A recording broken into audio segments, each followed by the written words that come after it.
आज हम भारतीय मैप के अंदर भारतीय राष्ट्रीय आंदोलन के प्रमुख केंद्र व अधिवेशन स्थल इनके बारे में जानकारी लेंगे।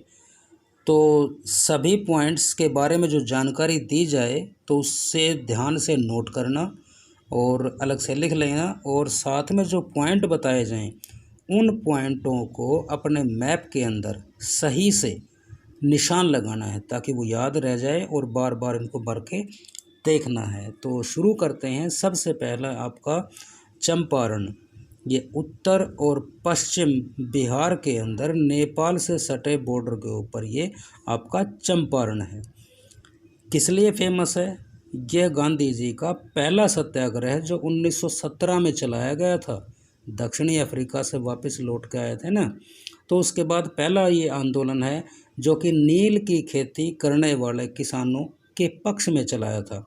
वो लोग नील की खेती का लगातार विरोध कर रहे थे, तो ऐसे में गांधी जी ने उनका नेतृत्व किया और नील की खेती करने से उनका पिंड छुड़ाया या ज़बरदस्ती जो करते थे उससे उनको बचाया, ये कह सकते हैं आप। तो दूसरा है आपका गुजरात के अंदर जगह है आपकी खेड़ा।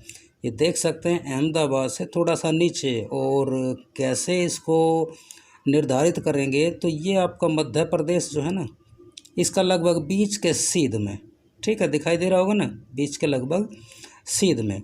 तो खेड़ा में जो है वर्तमान में अहमदाबाद से थोड़ा सा नज़दीक है, ये दिखता होगा सबको।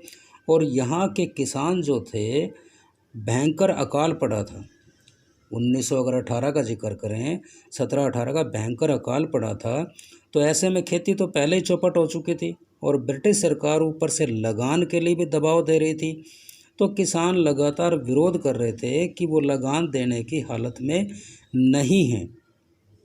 तो ऐसे में गांधी जी ने इनका नेतृत्व किया और साथ ही इनका लगान भी माफ़ करा दिया। किस रूप में? लगातार सत्याग्रह करके, अनशन आदि कर करके। और यही सत्याग्रह के मूल मंत्र थे, अहिंसा, सत्याग्रह, बहिष्कार, ठीक है। उसके बाद चलते हैं थोड़ा सा ऊपर की तरफ। यहाँ पे यह है आपका अहमदाबाद। तो अहमदाबाद के अंदर सूती कपड़ा मिल मज़दूरों का आंदोलन हुआ था, ठीक है। और ये सूती कपड़ा कारखानों के लिए प्रसिद्ध भी है। 1918 में यहाँ के मज़दूरों ने 1918 में, ये ध्यान रखना, 1918 में यहाँ के मज़दूरों ने 50% प्लेग बोनस की मांग की थी, क्योंकि भाई लगातार प्लेग जो बीमारी थी उसके अंदर दौरान भी उन्होंने काम किया, तो उसकी बोनस की डिमांड कर रहे थे, जो कि जायज़ भी था। और जिसे मिल मालिकों ने शुरू में खुद घोषणा भी करी थी, लेकिन प्लेग महामारी ख़त्म होने के बाद में मिल मालिकों ने इस मांग को मानने से इनकार कर दिया और केवल 20% देने का ही वायदा किया, यदि 20% ही दे पाएंगे। तो ऐसे में जो मिल मज़दूर थे अहमदाबाद के, वो हड़ताल पे चले जाते हैं। और इसी दौरान मध्यस्थ के रूप में गांधी जी आते हैं। वो इन मिल मज़दूरों को 35% प्लेग बोनस लेने के लिए राज़ी कर लेते हैं और इस तरह से यह आंदोलन समाप्त हो जाता है, आपका अहमदाबाद के अंदर मिल मज़दूरों का आंदोलन। आशा है ध्यान से देखा होगा और समझा भी होगा। उसके बाद में चलते हैं आपका अमृतसर। यह है आपका अमृतसर, सिखों के चौथे गुरु, जैसा कि बताया था पहले भी जब हमने वायुपत्तन हवाई अड्डे का मैप भरा था।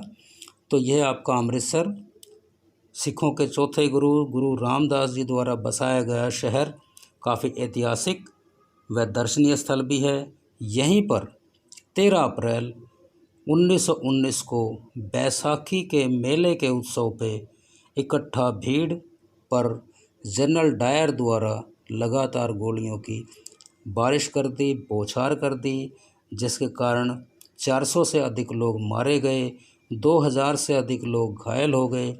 और ये कहेंगे पूरी दुनिया ने इस घटना की बड़ी भर्त्सना की। और इसी घटना के बाद में यानी कि यहाँ पे है आपका जलियांवाला बाग, जलियांवाला बाग की बात कर रहे हैं हम। तो इसी घटना से यानी कि 13 अप्रैल 1919 जलियांवाला बाग की घटना के कारण ही बाद में असहयोग आंदोलन की पृष्ठभूमि भी तैयार होती है, क्योंकि इसी घटना के बाद असहयोग आंदोलन शुरू होता है। ठीक है, इसके बाद चलते हैं आपका उत्तर प्रदेश के अंदर, और ये स्थान है उत्तर प्रदेश के पूर्वी और उत्तरी। ठीक है, उत्तर पूर्व में कह सकते हैं बिल्कुल धुर बिहार के नज़दीक, और ये जगह है आपकी चौरी चौरा। अब ये जगह फेमस क्यों है, क्या कारण है? तो असहयोग आंदोलन जो था अपने पूरे ज़ोरों शोरों पे चला हुआ था, लेकिन ये गोरखपुर के नज़दीक जो स्थल है चौरा चौरी, यहाँ पर 1922 में असहयोग आंदोलनकारियों की एक भीड़ लगातार गुजर रही थी, जिसकी आमना सामना कहें या मुठभेड़ कहें, वह पुलिस के सामने हो जाती है, जिसके कारण क्या होता है, उग्र भीड़ जो होती है वह 22 पुलिसकर्मियों को, जो पास का थाना था, वहाँ पे आग लगा देती है और 22 पुलिसकर्मी वहाँ जिंदा जल के मर जाते हैं। तो कहा जाता है इसी घटना से क्षुब्ध होकर, दुखी होकर गांधी जी ने अपना असहयोग आंदोलन वापस ले लिया था। तो आशा है ध्यान से इसके बारे में जाना भी होगा और ये पॉइंट भी आपने डिनोट किया होगा। इसके बाद वापस चलते हैं आपके गुजरात के अंदर, एक और जगह यहाँ पे फेमस बच गई थी, इसका नाम है डांडी। यहाँ लिख दिया हमने डांडी, और ये दादर नगर हवेली, ये आपको दिखाई दे रहा होगा, इससे जस्ट थोड़ा सा ऊपर की तरफ है आपका डांडी। ये जगह किस लिए फेमस है, तो इसके बारे में थोड़ा सा बताते हैं कि 12 मार्च 1930 से लेकर के 6 अप्रैल 1930 एक यात्रा थी। इसको आप नमक यात्रा भी कह सकते हैं, डांडी यात्रा भी कह सकते हैं। तो यह यात्रा आपके अहमदाबाद के साबरमती आश्रम से होते हुए डांडी तक आती है। तो 1930 में जब ये यात्रा शुरू होती है, उस समय ब्रिटिश सरकार ने एक कानून बनाया हुआ था, एकाधिकार कानून, नमक कानून, कि कोई भी व्यक्ति अपनी मर्जी से नमक नहीं बना पाएगा, यानी कि नमक की मार्केटिंग नहीं कर पाएगा। इसके विरोध में गांधी जी ने एक यात्रा चलाई अपने अनुयायियों के साथ में, और अनुयायी कुल मिला के थे 79। ठीक है, और ये अनुयायी इसके साबरमती आश्रम से इसके साथ में चलते हैं, इनके साथ में चलते हैं, और हजारों की संख्या में डांडी आते आते हो जाते हैं। और इस स्थान पे गांधी जी ने अपने अनुयायियों के साथ में नमक समुद्री जल से बनाया और नमक कानून को तोड़ा, और यहीं से एक और आंदोलन की शुरुआत होती है जिसका नाम है सविनय अवज्ञा आंदोलन। अच्छा, यह जो यात्रा थी गांधी जी की, यह कुल मिला के 24 दिन तक चली, और 24वें दिन यहाँ डांडी नामक स्थान पे गांधी जी पहुँचते हैं। तो आशा है बहुत ध्यान से सुना होगा। इसके बाद ही हम जिक्र करते हैं, वर्णन करते हैं थोड़ा सा जो 3 प्रमुख अधिवेशन हैं, जैसा कि हमने नीचे बताया था अधिवेशन स्थल, इनके बारे में बताते कि अधिवेशन कहाँ पे हुआ, क्या खासियत थी। तो सबसे पहले आपका ये यहाँ पे महाराष्ट्र, ये जो बताया था पहले भी बम्बई के कारण, तो महाराष्ट्र में यहाँ यानी कि ये पूर्वी दिशा और ये उत्तरी दिशा, इस तरफ ये थोड़ा सा मैप ऊपर की तरफ होता है, ये यहाँ पे थोड़ा सा संकेत दे सकते हैं। तो यहाँ है आपका नागपुर। तो नागपुर में कुल मिला के अगर इसकी हिस्ट्री अगर देखें तो 3 प्रमुख अधिवेशन हुए हैं। 3, पहला 1891 में, दूसरा 1920 में, और तीसरा 1959 में, यानी कि 59 में। ये जिस अधिवेशन का जिक्र है ये दिसंबर 1920 का अधिवेशन है, दिसंबर 1920 का अधिवेशन है, जिसमें असहयोग आंदोलन पारित किया गया था। ठीक है, तो किस लिए फेमस है, असहयोग आंदोलन पारित करने के कारण, यानी कि पास कर दिया था। और इसके बाद में है आपका ये कलकत्ता अधिवेशन किस लिए फेमस है, कलकत्ता राजधानी जैसा कि आप सभी भरना जानते भी हैं। तो यह अधिवेशन सितंबर 1920 में हुआ था। ठीक है, सितंबर 1920 में हुआ था। और इस अधिवेशन में असहयोग आंदोलन की रूपरेखा तैयार की थी, ध्यान रखना, रूपरेखा तैयार की थी और यहाँ नागपुर में प्रस्ताव पास किया था।